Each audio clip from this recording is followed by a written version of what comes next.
So in this video, I'm going to talk a little bit about the direction in which Sydney's headed with its public transit network and all of the improvements that are going to be coming up over the next few years. In 1996, a lot of Sydney's transit infrastructure improvements were spearheaded with the construction of a light rail network. In 2000, that network was extended westward from Central Station all the way to Lilyfield. And here's the Google Maps view of it.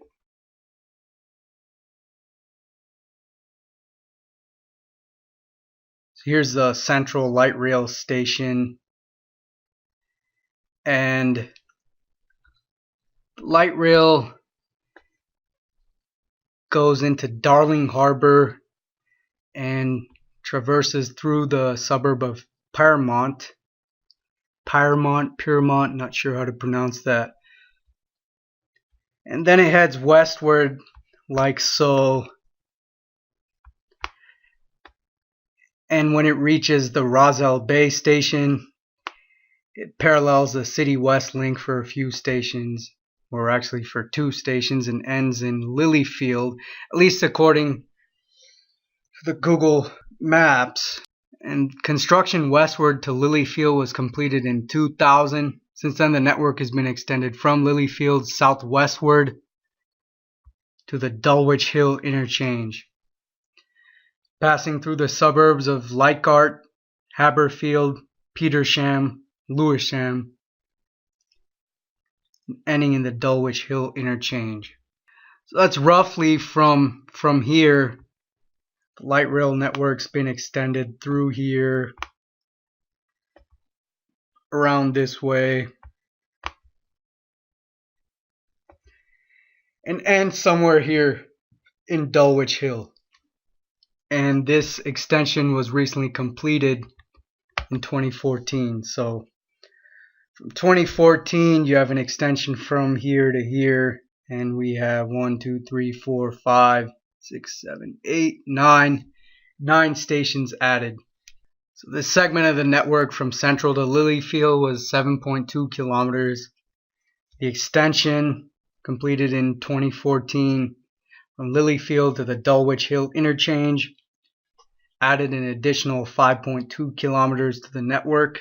Now, most of these stations serve areas that aren't serviced by the Sydney Trains suburban rail network. However, at the Lewisham West Station, you're within walking distance of the Lewisham Railway Station, which is on the T2 Airport Inner West and South Line. But on the map, to get an idea of areas serviced by the light rail network, it's roughly this area right here, and the light rail network heads southwestward and comes within close proximity of the Lewisham Railway Station, and then heads further south to around here and terminates in Dulwich Hill. So it does complement the Sydney Trains suburban rail network. There's also another light rail line whose construction is being planned now, and it's slated to open either in 2019 or 2020. And it's going to connect the Sydney Central Business District with the near southeastern suburb of Kingsford. It'll be passing through Randwick, Surrey Hills, and Moore Park, and will also serve the University of New South Wales campus. Unlike the existing light rail line, which only emanates from Central Station, this light rail line will actually pass through the entirety of the Sydney Central Business District, starting at Circular Quay, passing through Wynard, Town Hall, and Central, and will then leave the Sydney Central Business District heading southeast. Will pass through Surrey Hills, Moore Park. Then from what I understand, it'll follow Allison Road until Wannsee Road. We'll head south on Wannsee Road here. And we'll pass along the northern periphery of the University of New South Wales Kensington campus, following High Street. And we'll follow the Anzac Parade and terminate in Kingsford. But again, this is only slated for opening either in 2019 or 2020, so many things could change between now and then. Now, this southeastern light rail line connecting the Central Business District with Kingsford is very important because, as I mentioned, it travels the length of the Sydney Central Business District. So it'll travel between Circular Quay and Central stations, passing through Town Hall and Wynard. And this is really important because light rail vehicles tend to be on time far more than do buses because of their independent right-of-way. As this document from the Transport for New South Wales shows, only 19 to 34% of buses during peak hour travel arrive within 2 minutes of the scheduled arrival time. Whereas for light rail vehicles, the number is 97%. So that means that more passengers who are now traveling via the bus to travel the length of the Sydney Central Business District, that is between, say, Circular Quay and Central, if they instead travel by light rail, they're far more likely to arrive on time, and this will greatly cut down their travel time. Another important thing to remember is the fact that light rail is a much higher capacity mode of transport than our buses. And shown in this diagram here, your typical bus seats up to 60 people. A bendy or articulated bus seats up to 100, whereas a light rail vehicle can carry up to 300 people. So in addition to cutting down travel time, you're less likely to deal with crowds due to increased vehicular capacity. Another important construction project that's going to take place over the next few years in Sydney is the construction of what many claim to be Sydney's first rapid transit network. And the first phase of that project is actually going to link Rouse Hill with Epping. So it's going to link Epping with Rouse Hill, that's further northwest, and will pass through Castle Hill. See, the northern line terminates in Epping, so you'll have an extension northwestward to Rouse Hill, and you can see that here, link between Rouse Hill and Epping.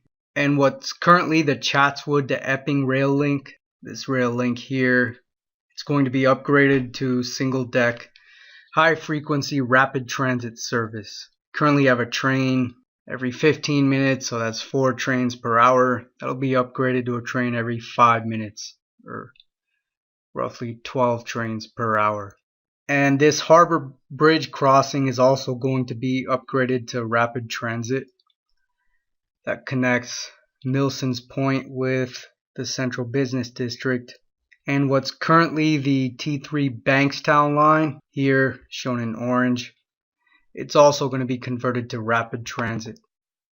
If you can't tell, rapid transit here is codified in red, while the suburban lines are codified in yellow.